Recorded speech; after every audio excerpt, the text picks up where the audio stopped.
Hi, this is Ferlyn B. Brosas, and this video is an introduction to SciPy or Scientific Python. So what is Scientific Python? SciPy is an open source scientific computing module for Python. Based on NumPy, SciPy includes tools to solve scientific problems. Scientists created this library to address their growing needs for solving complex issues. So, mas broad siya sa NumPy, itong SciPy. So, sa SciPy, meron tayong mga sub-packages na tinatawag and their corresponding description. First is the SciPy.cluster. It cluster algorithms are used to vector quantization k-means. SciPy.constants. It represents physical and mathematical constants. SciPy FFT pack. It is used for Fourier transform. SciPy integrate is for integration routines. And then SciPy interpolation is used for interpolation. SciPy linalg, it is used for linear algebra routine. SciPy.io, it is used for data input and output. SciPy.ndImage, it is used for the n-dimension image. SciPy.odr, it is used for orthogonal distance regression. SciPy.optimize, it is used for optimization. And SciPy.signal, it is used for in signal processing. SciPy sparse, so sparse matrices and associated routines. SciPy.spatial, spatial data structures and algorithms. SciPy.special, it is used for special functions. SciPy.stats, used for statistics. And lastly, SciPy.waves, it is a tool for writing. So to better understand how to use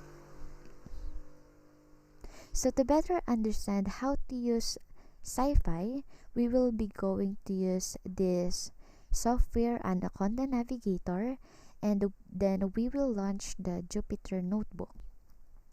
After launching the Jupyter Notebook, in order for us to use the SciPy module, we first import it. So paano yan? So ang gusto kong gamitin na sub-packages natin is yung constants muna. So, basics lang naman to. So, we write from SciPy import constants. So, this constants is just a sub-package, one of the sub-packages of SciPy. So, Shift-Enter. So, ang laman ng constants is mathematical constants and other constants. So, for example, is gusto nating palabasin yung value ng pi or golden mean. So, we write constants.pi.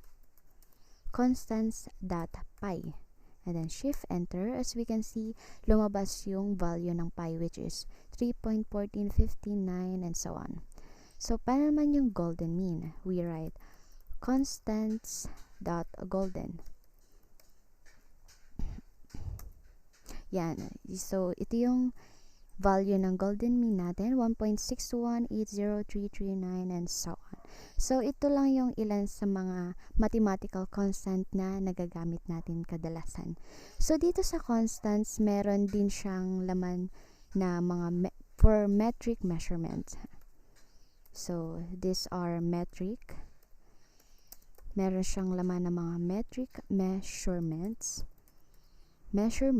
and then dito sa metric measurements, always naka-specified lang. Sa SciPy, always naka-specified lang siya sa specified unit in meter. Lagi siyang naka-specified unit in meter. So, enter. For example, ang gusto nating ipakita is constants.kilo, the value of 1 kilometer.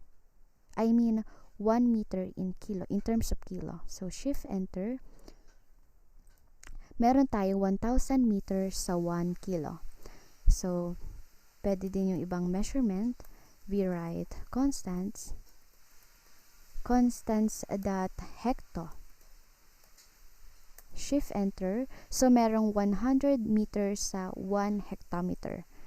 Pwede din natin gamitin ng ibang measurements like centimeter.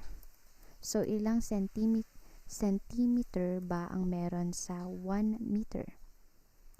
Ayan. So shift enter.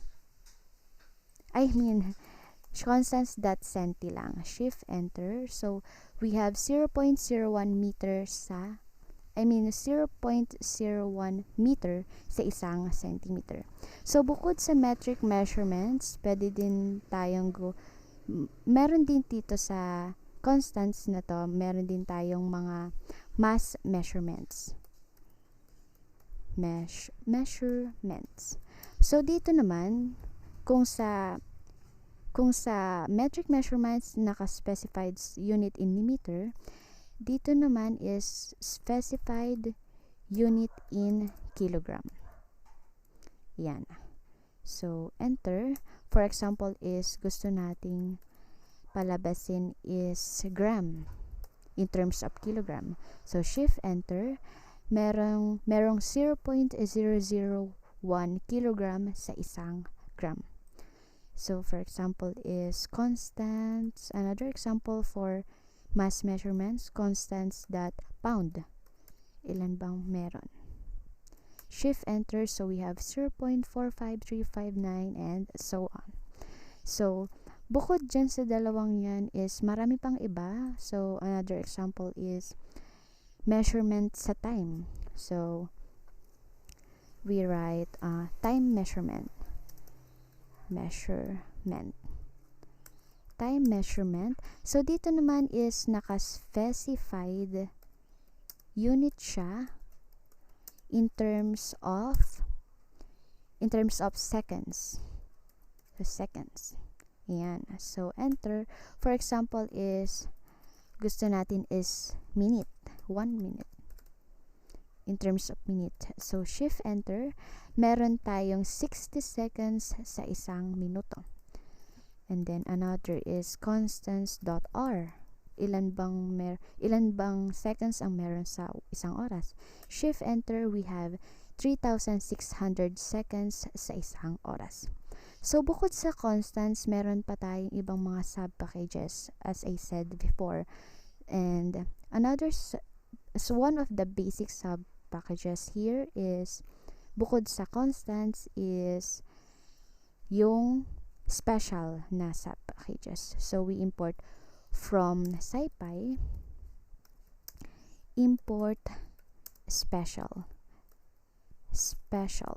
This is one of the sub-packages of SciPy, and then shift enter. So sa special, meron ditong mga factorial, permutations, combinations, and other matters.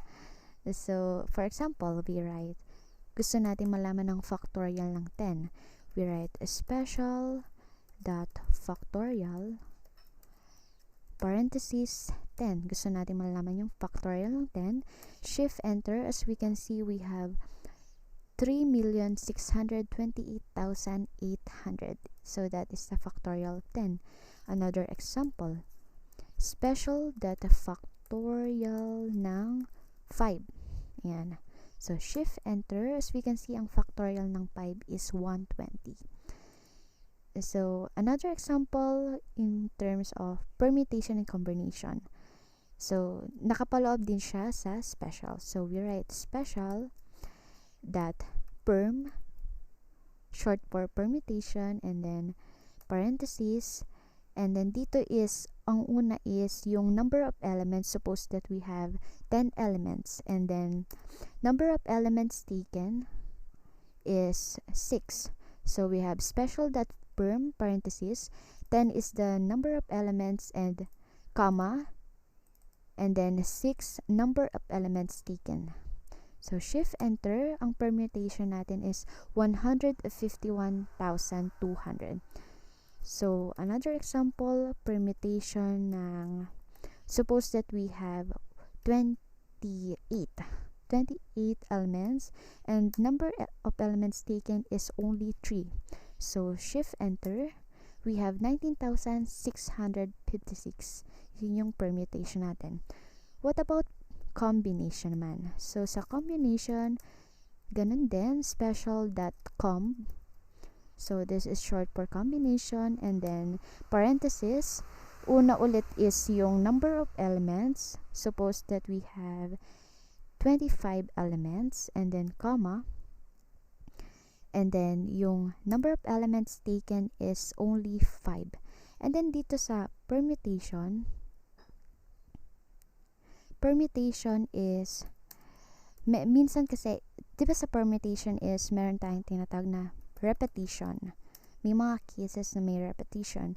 So, kung gusto mo may repetition, we write true. Kung gusto mo naman wala, we write false. So, I prefer, gusto ko may repetition. Yan. So, we write true.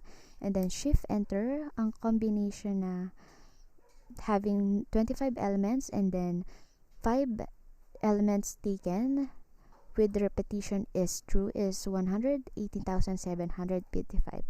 So, paano naman kapag yung false yung repetition natin? So, we write special.com, 25 elements, and then 5 elements taken, and then the repetition is false. Yan. So, shift enter. We only have 53,130 kasi false yung repetition natin. So, this is just basics of SciPy. I only include some sub-packages and hindi lahat ay naipaliwanag. Syempre, sobrang lawak ng SciPy. So, that's all for this video. This is just an introduction. Thank you so much. Bye!